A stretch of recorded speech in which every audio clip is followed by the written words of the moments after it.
Today, we're going to talk about an extremely important topic that's central to our daily life, and that's motivation. We're going to talk about pleasure and reward. What underlies our sense of pleasure or reward? We're going to talk about motivation and desire and craving, but also how dopamine relates to satisfaction and our feelings of well-being. As well, we're going to talk about the neurochemistry of drive and mindset. Motivation is fundamental to our daily life. It's what allows us to get out of bed in the morning. It's what allows us to pursue long-term goals or short-term goals. Dopamine is responsible for our sense of motivation and for movement. Whether or not we move, whether or not we want to move, whether or not we have the desire to overcome barriers of, they could be social barriers or financial barriers or time constraints. That depends on this molecule we call dopamine. And the way that motivation works generally in the non-addictive setting is that when you anticipate something, a little bit of dopamine is released. And then when you reach that thing, you engage in that thing, the amount of dopamine goes up even further. Understanding the way the dopamine system works will allow you to leverage it to your benefit. And if you don't understand the way that dopamine works, there's a good chance that it's going to pull you out into the current of life, meaning the rest of the world is going to control your dopamine schedules. You've got a structure in the deep part of your brain called the VTA. It stands for ventral tegmental area. The VTA, or ventral tegmental area, contains neurons that send what we call axons, little wires that spit out dopamine at a different structure called the nucleus accumbens. And those two structures, VTA and nucleus accumbens, you can think of them like an accelerator. They bias you for action. Motivation is a two-part process, which is about balancing pleasure and pain. But when you're just sitting around, not doing much of anything, maybe you wake up in bed in the morning, you're thinking about getting up or not, this reward pathway is releasing dopamine at a rate of about 3 or 4 times per second. It's kind of firing at a low level. If suddenly you get excited about something, you anticipate something, then the rate of firing, the rate of activity in this reward pathway suddenly increases to like 30 or 40 times. And it has the effect of creating a sense of action or desire to move in the direction of the thing that you're craving. Dopamine is released in response to sex. It's released in response to food. It's released in response to a lot of things, but it's mostly released in anticipation and craving for a particular thing. Let's say you're craving chocolate or a good meal, steak if you like steak, or a nice plate of pasta if you like pasta. When you eat that food, the amount of dopamine that's released in this reward pathway goes up about 50% above baseline. Sex does release dopamine, and it increases dopamine levels about 100%, so basically doubles them. Nicotine would increase the amount of dopamine in your brain very quickly, within seconds. That's 150 times over baseline, as opposed to sex, which is 100% above, or food, which is 50%. Just thinking about food, about sex, about nicotine, if you like nicotine, or cocaine or amphetamine, can increase the amount of dopamine that's released to the same degree as actually consuming the drug. Brain circuitry like this didn't evolve to get you addicted. Brain circuitry like this evolved in order to motivate behaviors toward particular goals. Water when you're thirsty, sex in order to reproduce. Let's say you love running or you love chocolate. As you eat a piece of chocolate, believe it or not, it tastes good. And then there's a shift away from activation of dopamine. For every bit of dopamine that's released, there's another circuit in the brain that creates, you can think of it as kind of like a downward deflection in pleasure. Try it. The next time you eat something really delicious, you'll take a bite, it tastes delicious, and part of the experience is to want more of that thing. This is true for any pleasureful experience.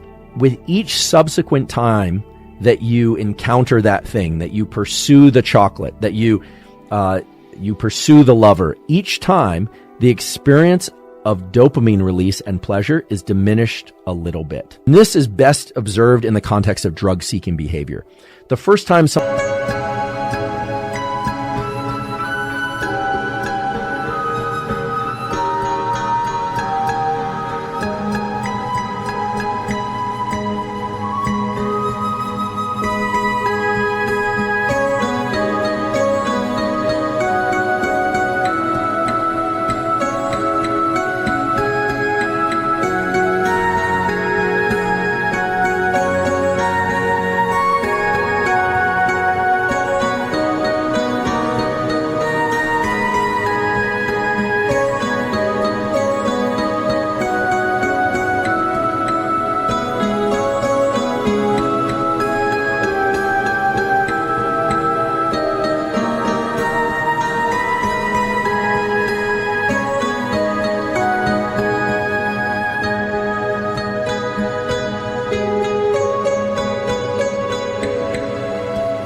someone decides to take cocaine or amphetamine, they will experience a huge dopamine release and they will feel likely very good.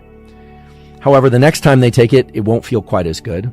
But the amount of pain, the amount of craving that they experience for the drug will increase over time. So much of our pursuit of pleasure is simply to reduce the pain of craving. If there's something you really enjoy, part of that enjoyment is about the anticipation and wanting of more of that thing. Engaging in some way with some person that we really, really enjoy. But if we continue to engage in that behavior over and over again, it kind of loses its edge. It starts to kind of feel less exciting to us.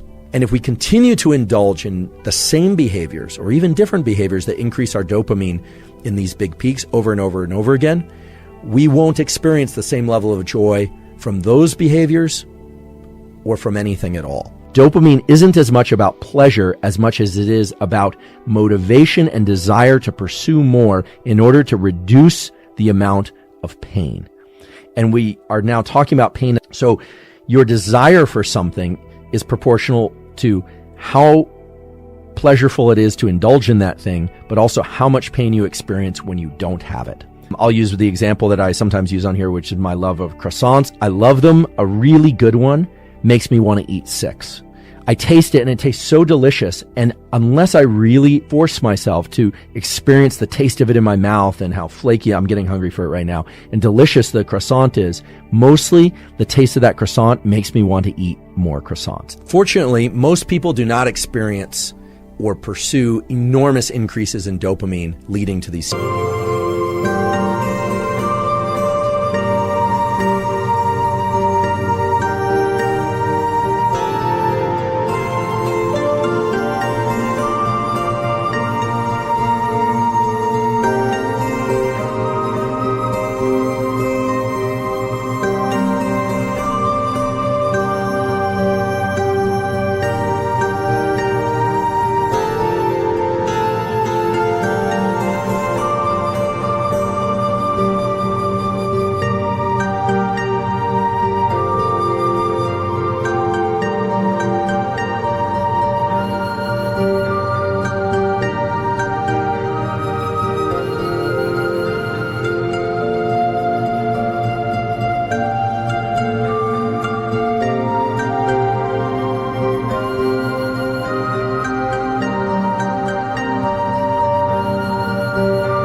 Severe drops in baseline.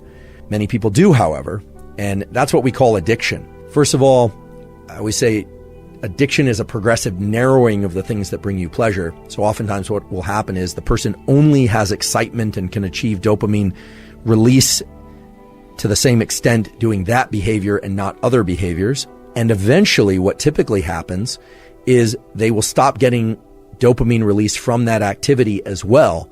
And then they drop into a pretty serious depression. It might make sense why this person, after several years of work hard, play hard, would say, yeah, I'm feeling kind of burnt out. I'm just not feeling like I have the same energy that I did a few years ago. And what's happening is they're spiking their dopamine through so many different activities throughout the week that their baseline is progressively dropping. So it starts to look a lot like the more severe addictions or the more acute addictions to things like cocaine and amphetamine, which lead to these big increases, these big spikes in dopamine, and then these very severe drops in the baseline. The key thing is to understand this relationship between the peaks and the baseline and to understand how they influence one another. Because once you do that, you can start to make really good choices in the short run and in the long run to maintain your level of dopamine baseline. Healthy, high level of dopamine baseline are what drove the evolution of our species, and they're really what drive the evolution of anyone's life progression too. So they're a good thing. Dopamine is a good thing. School, sport, relationship, etc., where you experience a win, you should be very careful about allowing yourself to experience huge peaks in dopamine, all these things to try and achieve that dopamine release. And by getting a big peak in dopamine, you're actually increasing the number of conditions required to achieve pleasure from that activity again. Understand that your ability to experience motivation and pleasure for what comes next is dictated by how much motivation and pleasure and dopamine you experienced prior. Start paying attention to the amount of dopamine and excitement and pleasure that you achieve with those, and start modulating that somewhat at random. That might be removing some of the dopamine releasing chemicals that you might take prior. I know this is a hard one for many people, but I do invite you to try removing multiple sources of dopamine release, or what used to be multiple sources of dopamine release, from activities that you want to continue to enjoy or that you want to enjoy more. Now, I caution people against using stimulants every time they study, or every time they work out, or every time that they do anything that they would like to continue to enjoy and be motivated at. They do cause the release of dopamine to a substantial degree. And over time, that will deplete your dopamine.